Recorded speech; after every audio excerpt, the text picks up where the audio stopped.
আমরা দেখলাম আজকেও জাতীয় সংসদে, গতকালকে দেখেছি এবং আজকেও দেখলাম জাতীয় সংসদে বিভিন্ন সংসদ সদস্যগণ দেশের আইন শৃঙ্খলা পরিস্থিতি নিয়ে নানা ধরনের কথা বলছেন। আইন শৃঙ্খলা পরিস্থিতি নিয়ে উদ্বেগ এর আগে সাধারণ নাগরিকরাও কিন্তু প্রকাশ করেছে। যখন এরকম অবস্থা, তখন আমরা রাজনীতিতে কি দেখছি? আমার কাছে কেন যেন মনে হচ্ছে যে সরকারের যে আইন শৃঙ্খলা রক্ষাকারী বাহিনী, এরা যতটা না অপরাধ দমনে সক্রিয়, অপরাধ দমনে যতটা সচেষ্ট, তার চেয়ে তারা বেশি ব্যস্ত আছে বিরোধী রাজনৈতিক মতকে দমন করার জন্য, বিরোধী রাজনৈতিক দলগুলোকে দমন করার জন্য। এবং যে সমস্ত দলগুলো অলরেডি আমাদের এখানে আইনগতভাবেই এই আইন দিয়ে তাদেরকে কর্মকাণ্ড নিষিদ্ধ করা হয়েছে, তাদেরকে দমন করার জন্য তারা বেশি ব্যস্ত হয়ে পড়েছে। তারা যদি আইন ভাঙে, দমন তো করতেই হবে, এতে আমার কোনো বক্তব্য নেই। কিন্তু আমার প্রশ্নটা হলো, যেমন আওয়ামী লীগের রাজনৈতিক কর্মকাণ্ড নিষিদ্ধ করা হয়েছে, স্থগিত রাখা হয়েছে কেন? যে তাদেরকে বলা হয়েছে যে তোমাদেরকে বিচার করা হবে, যতদিন বিচার চলবে ততদিন তোমরা কোনো পলিটিক্যাল অ্যাক্টিভিটিস করতে পারবা না। এখন যদি বিচার এখনো শুরুই হয় নাই, এই বিচার যদি আরো 10 বছর চলে, তাহলে 10 বছরকে আওয়ামী লীগের যারা কর্মী সমর্থক আছেন তারা কথা বলতে পারবেন না? তারা তাদের রাজনৈতিক মতাদর্শের কথা বলতে পারবেন না? এটা কিন্তু একটা জরুরি প্রশ্ন। এই প্রশ্নের জবাব কে দেবে আমি জানি না, কিন্তু আমার মনে যে আতঙ্কটা, যে আশঙ্কাটা আছে, সেটা হলো এই জবাবের জন্য আওয়ামী লীগের যে অসংখ্য নেতাকর্মী সারা দেশে আছে, তারা কি এই জবাবের জন্য অপেক্ষা করবে, নাকি নিজেরাই মাঠে নেমে যাবে? ছাত্রলীগের রাজনীতি, ছাত্রলীগকে নিষিদ্ধ করা হয়েছে। কে করেছে? অন্তর্বর্তীকালীন সরকার করেছে। অন্তর্বর্তীকালীন সরকারের সব সিদ্ধান্তই কি সঠিক ছিল? অন্তর্বর্তীকালীন সরকারের অনেক সিদ্ধান্ত কি সম্পূর্ণভাবে এক চোখা ছিল না? অনেক কিছু আমরা দেখেছি। ডক্টর ইউনূসকে কি আমরা মহামানব মনে করব? তারাই যে সিদ্ধান্তগুলি নিয়েছেন, এখন সেটাকে আপনি পারবেন? তার হচ্ছে বড় কথা, আপনি কি পারবেন? সে আলোচনাটা আমি আজকে একটু করতে চাই। দেখেন, আমি বেশি না, আমি জুন মাসের কয়েকটা ঘটনা বলি। জুন মাসের 1 তারিখে চট্টগ্রামের এই যে আনোয়ারা উপজেলায়, এখানে ছাত্রলীগের একটা মিছিল, ছাত্রলীগ দুটা ভাগে ভাগ হয়ে দুইটা ঝটিকা মিছিল কিন্তু বেরিয়েছিল, এবং সেই মিছিলগুলিতে প্রায় শতাধিক নেতাকর্মীরা কিন্তু ছিলেন।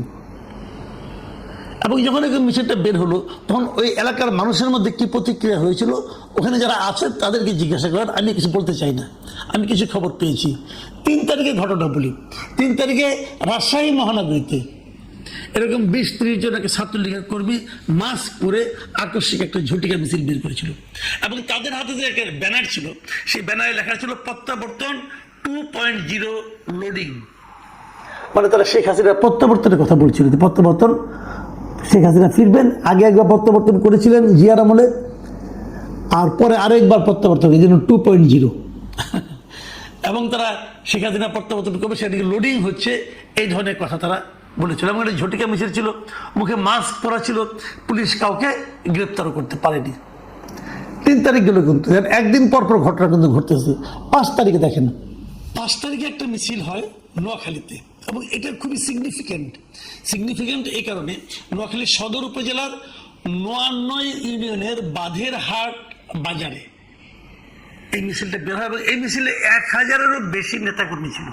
বিশাল একটা মিছিল হয়েছিল, ছাত্রলীগের লোকজন ছিল, এবং এটা নিষিদ্ধ ঘোষিত সংগঠন। কিন্তু পুলিশ সেটাকে থামাতে গিয়েছিল, কিন্তু এত লোকজন ছিল সেখানে যে পুলিশ শেষ পর্যন্ত নিজেরাই সেখান থেকে সরে গেছে।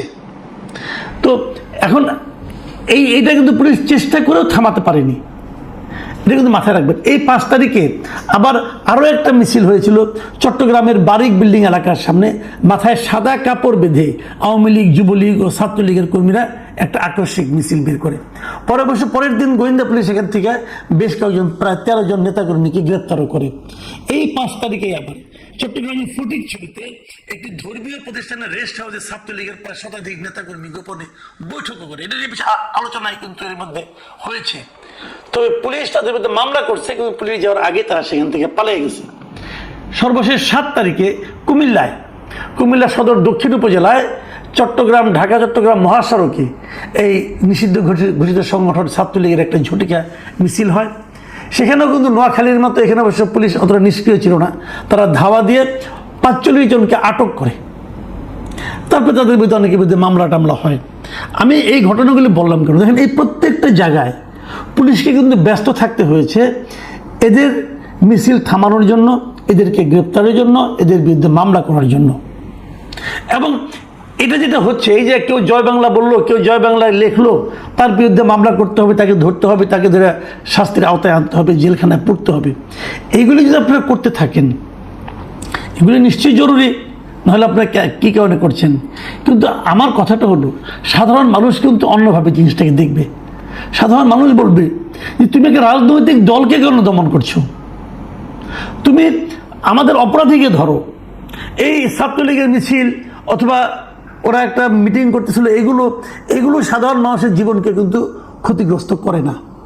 হয়তো আপনি বলবেন এটা দীর্ঘমেয়াদে করে, হ্যাঁ হয়তো করে, আপনারা মনে করতেছেন বলে করে, এটা তো আপনারা মনে করতেছেন, ডক্টর ইউনূসের সরকার মনে করেছিল করবে। আমরা শুরু থেকেই বলছি যে জুলাই আন্দোলন যেটা হয়েছিল 2024-এ, সেই আন্দোলনে যাদের যাদের বিরুদ্ধে অভিযোগ আছে প্রত্যেকের বিরুদ্ধে আপনারা মামলা করেন, প্রত্যেকের বিরুদ্ধে মামলা করেন, কোনো সমস্যা নাই। সরকারে যতজন মন্ত্রী ছিল প্রত্যেকটা মন্ত্রীর বিরুদ্ধে মামলা করেন, আওয়ামী লীগের সেন্ট্রাল কমিটির যারা ছিল তাদের বিরুদ্ধে মামলা করেন, এমনকি জেলা কমিটিতে উপজেলা কমিটির যারা ছিল তাদের বিরুদ্ধে মামলা করেন, কোনো সমস্যা নাই। এমনকি এর বাইরে যদি কেউ সরাসরি যুক্ত ছিল বলে প্রমাণ পাওয়া যায়, অভিযোগ থাকে, তার বিরুদ্ধেও মামলা করেন এবং প্রত্যেকের বিচার করেন, দৃষ্টান্তমূলক শাস্তি দেন, কোনো আপত্তি নাই। কিন্তু যখন আপনি পুরো সংগঠনটাকে নিষিদ্ধ করে দেন, পুরো সংগঠনে যে এদের বাইরেও যে অগণিত লোক আছে, বিচ্ছিন্নভাবে আছে, তাদেরকে আপনারা কীভাবে থামাতে চাচ্ছেন, কোন বিবেচনায় থামাতে চাচ্ছেন, গণতন্ত্রের কোন ধারায়, গণতন্ত্রের কোন দৃষ্টিভঙ্গিতে, কোন মাপকাঠিতে তাদেরকে আপনারা থামাতে চাচ্ছেন? এবং সেটা থামানো কিন্তু সম্ভব না, সম্ভব না। আমি আগেও বলেছি, এটা যত দিন যাবে তত এটা বাড়তে থাকবে। কিন্তু কোনো একটা কারণে সরকারের উপর যদি কেউ ক্ষুব্ধ হয়, ওদের সঙ্গে যে যুক্ত হবে। কোনো একটা কারণে জামাত এনসিপি যারা যদি ক্ষতিগ্রস্ত হয়, ওদের সঙ্গে যে যুক্ত হবে। এটাই নিয়ম, কারণ ওদেরকে আপনারা নিষিদ্ধ করে রেখেছেন।